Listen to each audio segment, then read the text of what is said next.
A mostani bioportos téma talán kicsit furcsa lesz, mert még sose csináltam kotyvasztós, főzőcskézős, italkészítős videót, de adja magát, hiszen nagyon biológiai téma, fermentációval készült italt fogok készíteni, illetve bemutatni, ez pedig nem más, mint a kvász. Kvász.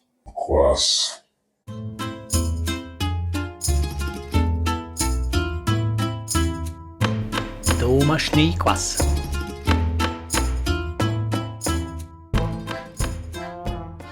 Hogy mi az a kvász? Ez egy ősi szláv ital, amelynek a nevével én is nemrég találkoztam.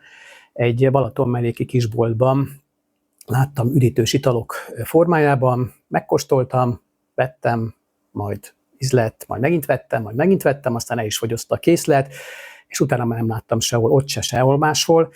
Interneten próbálkoztam, de nem láttam sehol se megrendelhetőt, úgyhogy viszont receptet találtam, az alapján pedig kipróbáltam ezt az italt. És akkor kezdjük azzal, hogy mi is ez a kvász. Ennyit mondtam, hogy ősi szláv ital. Annyira ősi, hogy az első írásos emlékek szerint kb. A 10. század előtt is már készítették Kijevben. Érdekes, hogy azt az italt, amit én vettem a boltban, az ókijevi kvásznak nevezték, és ukrán volt. Most azt, hogy most akkor Kijev Ukrajna volt, vagy Oroszország, ez több mint késhegyre menő vita, szerintem teljesen fölöslegesen, de hogyha annyi megjegyzést azért hozzá kell tenni, hogy akkoriban se orosz, se ukrán államiság nem volt, legfeljebb olyan népek, akik később részt vettek ezen két ország kialakításában pár száz, vagy pár ezer, vagy 1000 év múlva. És akkor még bonyolítjuk a kérdést, hogy akkoriban skandinávok voltak a vezető réteg képviselői, most a varégok, akik létrehozták a Rus dinasztiát, úgyhogy abszolút nagy a katyvaszt, és fölösleges is kihámozni. Lényeg az, hogy ez egy szláv ital, elsősorban a kelti szlávoknál népszerű, Belorusszia, Ukrajna, Oroszország, balti államok, sőt át a Finnországban is szeretik, és évszázadokig itták víz helyett. Hát tudjuk, akkor azért a víz nem volt túl egészséges, nem kifejezetten volt célszerű abból fedezni a folyadékszükségletet, legalább mondjuk szerencsés volt, és ilyen hegyvidéki friss patakoknál, forrásoknál élt, annak könnyebb volt. Magyarországon a bor volt ilyen ital, természetesen nem annyira erős, mint a mostani, hanem vizezett, de a szlávoknál meg a kvász. Olyannyira népszerű volt, hogy a Szovjetunióban lajtos kocsikról árulták az utcákon, ez hozzátartozott a szovjet utcaképhez, és amikor betört a Coca-Cola, és nyilván elsöpörte ezeket a tradicionális italokat, akkor hiányérzet is támadt egy idő után az ott élőkben, és most újra felfutóban van, sőt, hogyha ott olvastam, hogy a Coca-Cola is beszállta az üzletbe. Az, hogy a magyarok mit szólnának hozzá, szerintem minden népnek megvan a maga furcsa étele, itala, amit más nem nagyon tud értékelni. Én a kofolától tudok a falra mászni, bár ott valahol arra fele Szlovákiában irtatosan imádják. A magyar ételek, italak között is van, ami furcsa máshol. Én szerintem finom ital. Én úgy vélem, hogy valaki vagy nagyon szereti, vagy nagyon utálja. Hallottam olyan véleményt, amely szerint tiszta élesztő, mások szerint olyan, mint hogy a kovászos uborka levét inná. Én ennél finomabbnak érzem. Szerintem aki ugye nagyjából a sört szereti, meg a hasonló ilyen ereszített italokat, azok meg fognak vele békülni. Talán kicsit a musthoz is hasonlít, de hogyha erre az italra azt mondjuk, hogy folyékony kenyér, az teljesen jó, hiszen valóban folyékony kenyér, hogyha az összetevőket nézzük. És akkor nézzük is az összetevőket. Hogy mi kell a kvászhoz? Hát először is kell rostkenyér, méghozzá minél barnább és minél rózsosabbnak tűnik, annál jobb, kovászos természetesen. És kell hozzá cukor. Az, hogy mekkora mennyiség, azt mindenhol más találtam, más forrásban. Én most az eredeti erjesztéshez 3 liter víz plusz fél kiló rostkenyérhez először 200 g cukrot vettem. Méz az ízesítésképpen is jó, mennyivannak is van cukortartalma, és kis mennyiségű élesztőt is kell hozzá. Mert nyilván kovászos történet az egész, de gyorsaságban megdobja az élesztő is, csak ne túl sokat, mert akkor kifejezetten élesztő ízű lesz. Én rostkenyérből, illetve kovászos rostkenyérből csináltam, de biztos lehet másból is.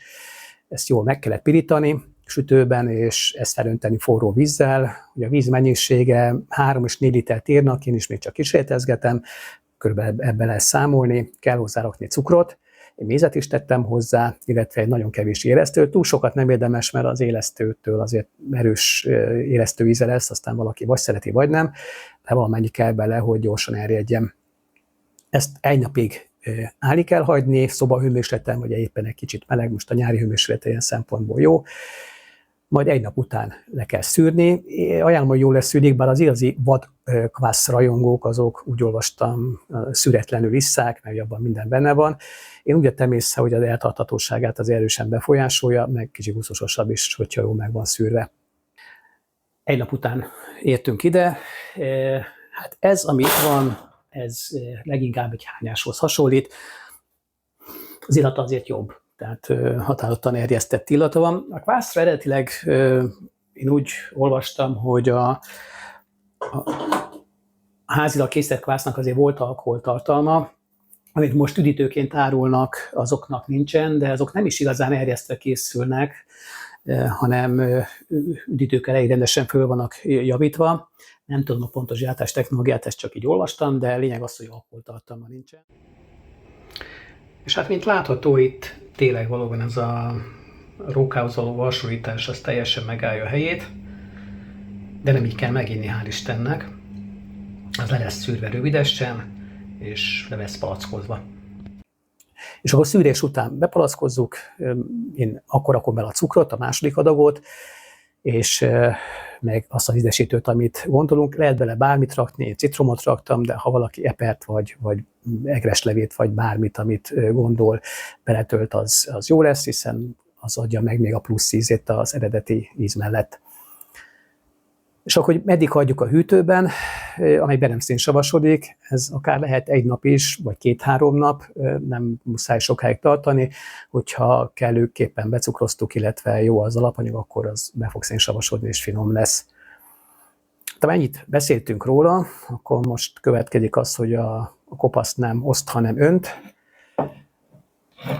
Itt van az ital, és akkor figyeljük az első bontást, lehet, hogy robbanni fog, Isten tudja. Az egy kis csisszenés volt.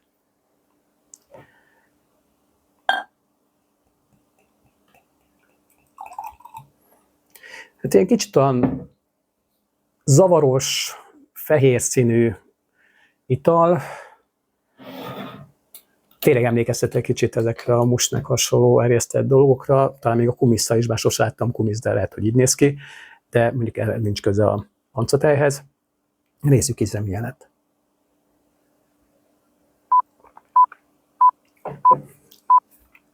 Nekem ízlik. Tehát ez egy ilyen jó erős fermentált limonádé, citrommal.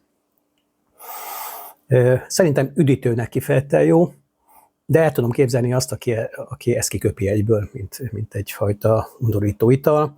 Megosztó lesz, az biztos, hogyha valaki kipróbálja, de mindenképpen ajánlom. Az biztos, hogy egészséges, tehát rengeteg vitamin, főleg B-vitamin van benne, ásványanyag tartalma, magas energiaitalnak, vagy ilyen sportmenet lévő italnak is kifejezetten használható, nem túl alacsony a kalóriatartalma.